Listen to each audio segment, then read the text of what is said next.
In our contemporary world, relationships are constantly changing with internet dating sites, marriage, and divorce. Now, a new study from AVO, a legal services marketplace, has been released that explains how attitudes are changing about relationships and modern love in America. Joining us today to discuss relationships is Dr. Pepper Schwartz, renowned relationship expert, best known as the co-host of the unique and top-rated show, Married at First Sight, as well as the author of 25 books on relationships.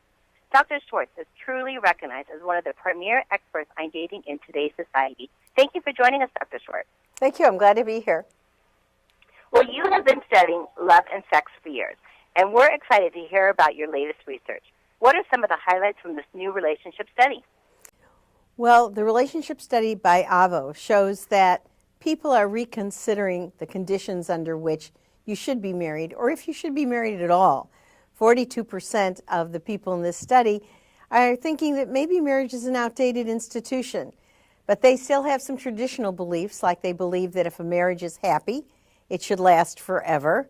I think something like 85% people believe in lifelong marriage in this study. But on the other hand, they also believe that you should only be married if you are happy. Now, that doesn't mean that they believe you have to have romance.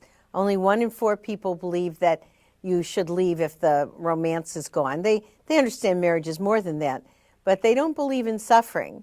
And I think women, even more than men, are thinking maybe this isn't necessarily the way they want to be, particularly after they've had one divorce.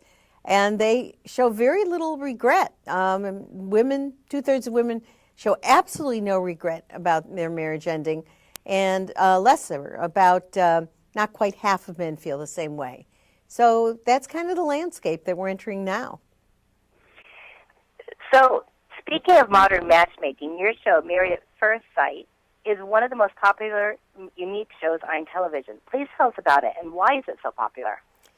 Well, it's a very interesting concept.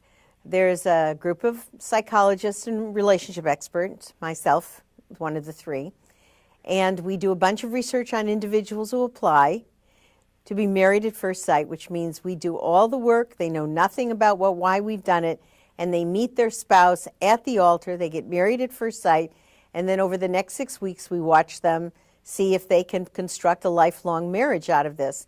And I think it's popular for 2 reasons. One, people hope that we can create a loving and happy couple, and they're rooting for them. But also they learn a lot about what it takes to have a marriage over the time they see these people try and figure out how to communicate with each other, how to find out who the other person is, and how to get out of their own bad habits. It sounds really unique. So how much research goes into the background when you are screening these potential couples? Oh my gosh, huge amount. We're probably looking at maybe 3,000 a city. We have over 35,000 people who've applied, and we give them a 42-page psychological questionnaire. They have a forensic psychiatrist interview them to see if they have any pathologies. We go over their legal and driving and other kinds of records. All of us interview, the 3 of us interview the people.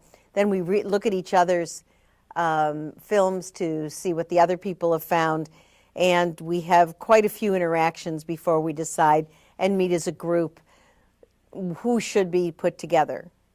Well, when you take your background working with this show and the study that is talking about the attitudes towards marriage, family, and planning, and divorce, how does this all come together? Well, I think AVO, which is a group of legal experts, does various kinds of law on their site, avo.com. They, do Q&As and they answer people's questions. But one of the areas of concentration for them is domestic law, relationships. People who want, let's say, prenuptials before they get married, or want some protection when they're separating, or want to know if their divorce plan is correct, or just really have questions about whether or not they need a lawyer. And in order to perform those services well, you have to know what the cultural mood is about marriage and divorce and separation, cohabitation, dating. What do people need? What do they say they want? Where are they doing well and where are they doing badly? So AVO has done, this is the 2nd national study they've looked at to try and keep a finger on the pulse of America in terms of their relationship issues and desires and hopes. So this is the second study. How long ago was the last study? Do you know that information? Well, I don't know if they still have it up. They ask some of the same questions because they're looking for social change. You know, to what extent do people think that marriage is a good institution? To what extent people will stay in a bad marriage, or what constitutes something that will have them stay? Looking at dating, look at fidelity. How much are people still faithful, and to what extent, these are differences between men and women, and if it will break up a relationship these days or not. I mean, they found, for example, only 4% of America really believe in open relationships. That is, having more than one partner. Most people still believe in monogamy.